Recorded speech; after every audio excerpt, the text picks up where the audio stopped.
Greetings everyone. Today we'll start the chapter flower, and in this chapter we'll be learning about the structure of a bisexual flower and the function of its various parts.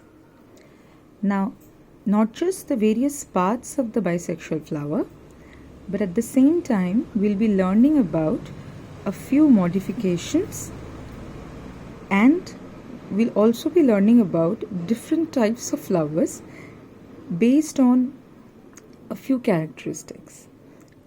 Or rather, we can say that the classification of flowers based on certain characteristics.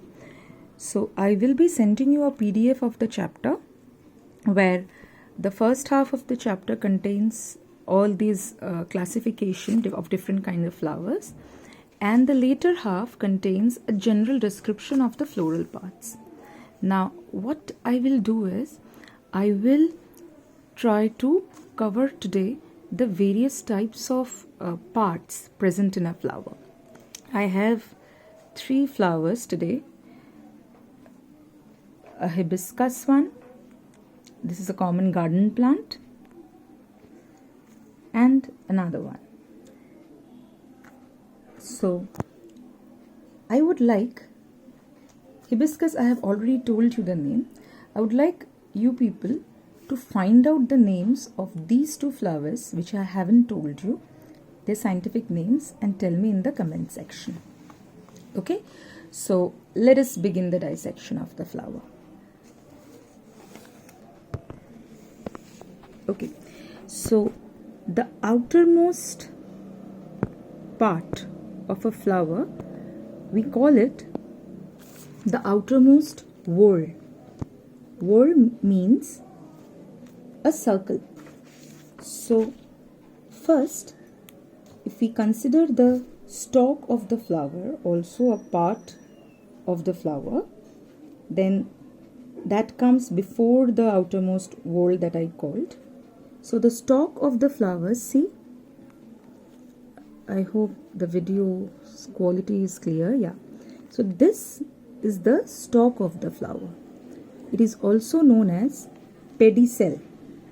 The stalk of the flower is also called pedicel. It supports the flower. Now, some flowers may be sessile. That means they do not have the stalk, and right at the base of the flower they are attached to the branch or the stem. Okay. Now, some, as I told you, some flowers which are without the stalk, they are called sessile, and the flowers which have the stalk, they are called stalked flowers. Now, the tip of the stalk, you can see it forms a cup-shaped structure. It is a little bulbous than the remaining stalk, isn't it? So this portion is known as the receptacle or thalamus. This is the place from where the flower begins. Okay, so this part, this bulbous part is known as the receptacle or thalamus. Then we come to the first whorl. Now, this is in this flower, it's a variation of the first whorl. I would like to show you this in hibiscus flower. See this complete whorl. This complete whorl is called sepals.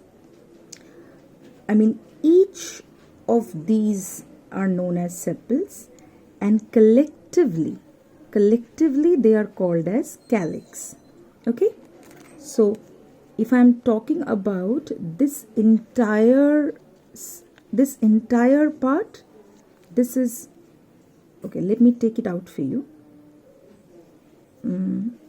Yes, yeah, if I am talking about this entire structure, then I'll call it a calyx.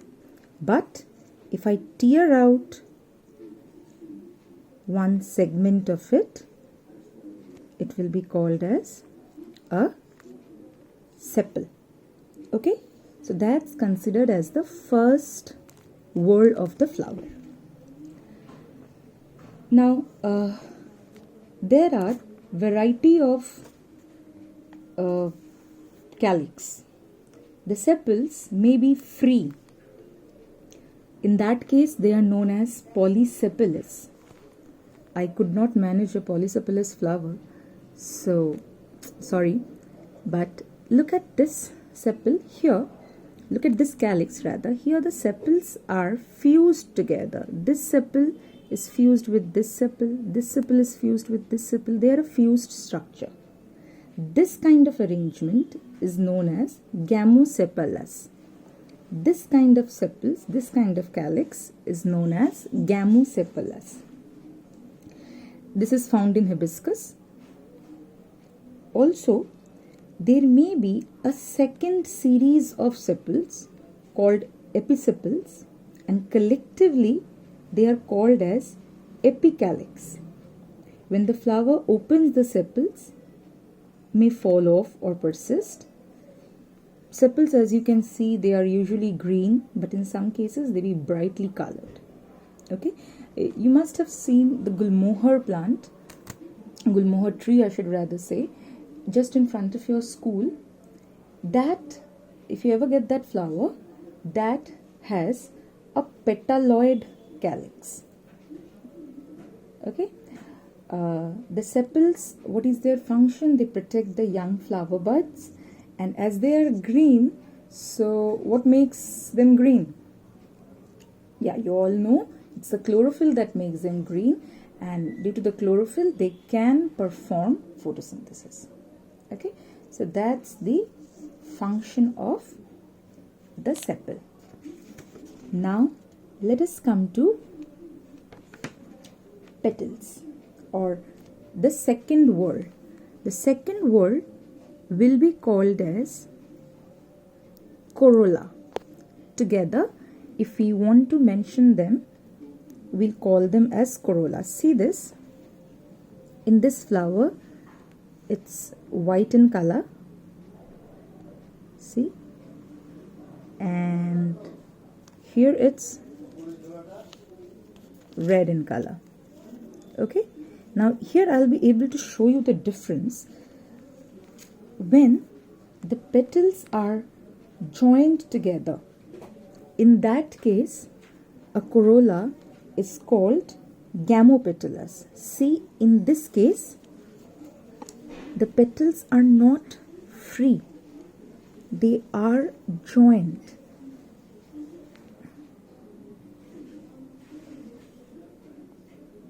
Yeah. So, see, they are joined to form a tube-like structure. So, as they are joined, they are known as gamopetallous. But in this flower, you see, they are not joined, they are free. This petal is absolutely free and it is attached to the receptacle. This petal is attached to the receptacle. Can you see this?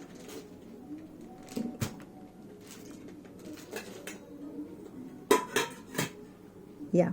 See, this petal is attached to the receptacle. It's not forming a tube-like structure like it was forming in the hibiscus. So, in these cases, the corolla is called as polypetallous. So, whenever the petals are free, they will be called as poly. Whenever the petals are joined, they will be called as gamo. So, I am tearing off each petal to show you the next whorl. So, if the first whorl is the calyx, the second whorl would be corolla. Okay. Now, what is the function of petal? The function of the petals are generally colorful. You can see most of the flowers, the bright yellows, the bright reds, even the whites, the violets, they all have this color to attract insects. and insects are attracted to serve the purpose of pollination. Now, the petals also protect the stamens and pistils, especially when they form a tube-like structure. Now, let us come to the third whorl, or the androecium. Now see this. I call, like in previous Calyx and Corolla, I told that the unit is known as Calyx, the unit is known as Corolla, but the entire thing is known as Calyx, the entire thing is known as Corolla, but one unit is known as sepal in case of Calyx and petal in case of Corolla. Similarly, when we are talking about the third whorl, androecium, each unit will be called as stamen. Different flowers have different number of stamens. See, this is a stamen. This is one stamen. Okay.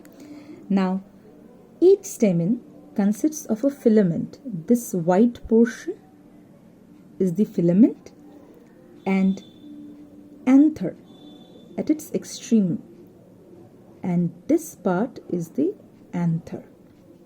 Now, anther is generally two-lobed. There are two lobes. I'm trying to show you the two lobes. I hope.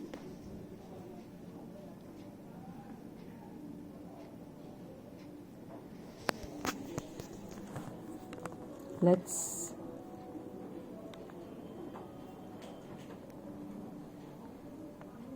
no, it's not clear.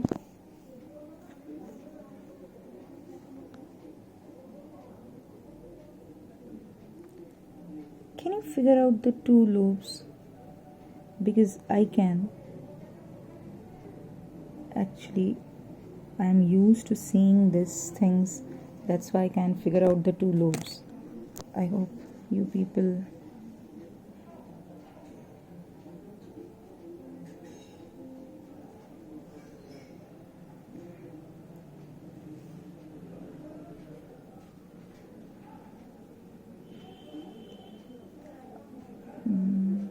okay,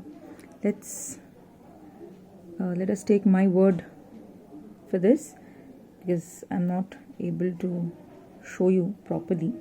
But here are two lobes in a, yes, now I think it's clearer. See, I tried the entire time but I couldn't, but now it's clear. See, this is one lobe and this is the other lobe.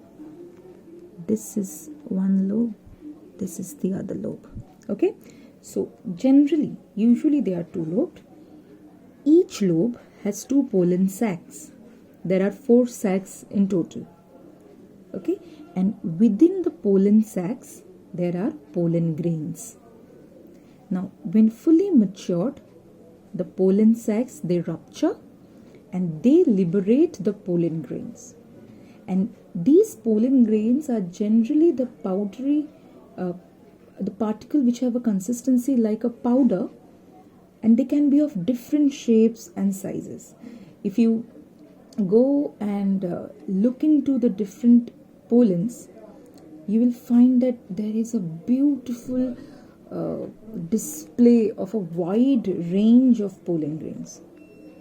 Okay, now as I told you that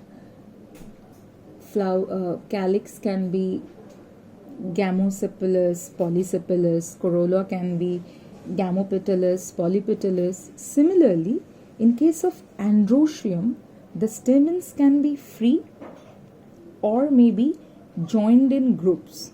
For example, look at this stamen, or rather this androecium. Here you can see there are numerous stamens, isn't it? All these tiny, let me pluck one for you. Yeah. So this is one stamen. Okay, and they have all come together to make this tube known as androecium. Okay, so here they are joined together But here, you see here also they are fused together. So in case of androecium, where the pollen grains, where the stamens are joined together, there are variety of names for them, but where they are free, we call them polyandrous stamens. Okay, so that kind of androecium, we'll call it polyandrous because the stamens are free. Now, if the stamens are united in one group, like this hibiscus, we call it monadelphous, mono standing for one. If they are united in two bundles, we'll call them diadelphous. If they are united in many bundles, we call them polyadelphous. Okay. Now, what is their utility? Androecium or stamen is the male sexual part of a flower. So they participate in reproduction. That's their utility. Now we come to gynoecium, or we can also call it as carpel. Gynoecium can also be called as pistil.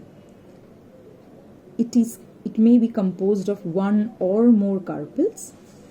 Generally, a carpel consists of three parts: stigma, style, and ovary. So let us try to take one out from the hibiscus, because it's a clear one where you will be able to see all the three parts nicely. I am showing it to you right now.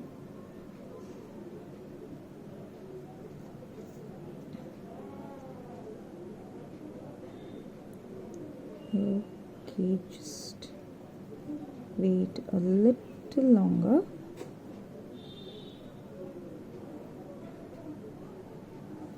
Yeah, so as I mentioned earlier that they have three parts. One is stigma, another is style, and the third is ovary. Now, by your previous knowledge, you can understand that the ovary is for storing the eggs. And then what can be the function of style and stigma? See.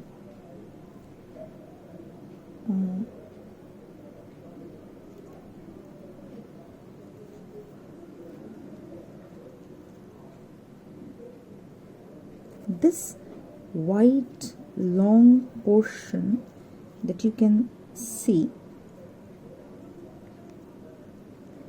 this white long filament like portion that you can see, that is actually the style. This white long filament like portion is actually the style. Style is a slender stalk like structure. It connects the ovary with the stigma. Ovary is a small swollen part at the base of this carpel. Now look at this part.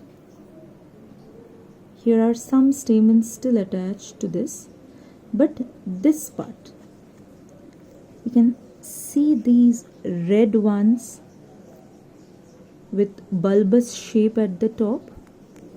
These are known as the stigma. These are known as the stigma. Now, they are terminal and they are knob-like structures. There may be one stigma, they may be divided into two or more lobes, or they might have a feathery appearance. It varies from flower to flower. See here also, in this flower also, it is a knob-like structure. It is a knob-like structure. But in some flowers, we see them as feathery structures also. So this stigma actually is the landing place for pollen grains during pollination. Okay, so just because they serve this function of landing place for the pollen grains, it is very important. And once the pollen grains land here, then they travel through the style and reach the ovary to fertilize the egg. Okay, so that's it. Now ovary contains eggs in it in variety of chambers. Each of these chambers contain rounded bodies. Now I have been saying eggs. Now it's not actually appropriate to call eggs out of animal kingdom. In plant kingdom, we generally call them ovules. So each chamber of the ovary contains ovules, and there is a swollen region in the ovary which attaches the ovules to the wall of the ovary, and that is called placenta. Now I have dissected the flowers, but I would like you to refer to the beginning of the video and notice one thing, that in both the flowers that I have shown you, the flower had both the male and the female part. This kind of flower, which has both male and female parts, are known as bisexual flowers. Okay, so today we will keep our class explanation till this point. Next day I will be uploading facts about different types of flowers based on their sexuality, based on the sepals, based on the petals, and some other important factors. So please read the section 4.2 of the PDF that I will be giving out with this video, and come back for the later class. Thank you.